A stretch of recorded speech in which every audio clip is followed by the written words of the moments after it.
ఈరోజు షాద్ నగర్లోని ఎఫ్సిఎన్ హోమ్లో కండర క్షీణత వ్యాధితో బాధపడేటువంటి 100 మంది ఒక గొప్ప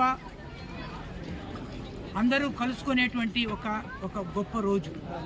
ఈ రోజున మా ఎఫ్సిఎన్ సంస్థ తరఫున ఒక్కొక్కరికి 20,000 రూపాయలను వాళ్ళ అకౌంట్లో వేస్తున్నాం. దానికి తోడుగా ఎంతోమంది దాతలు చేసిన సహాయం అన్నీ కలిపితే 10,000 రూపాయల విలువైనటువంటి రకరకాల వస్తువులను ఈరోజు వాళ్ళకు అందజేస్తారు.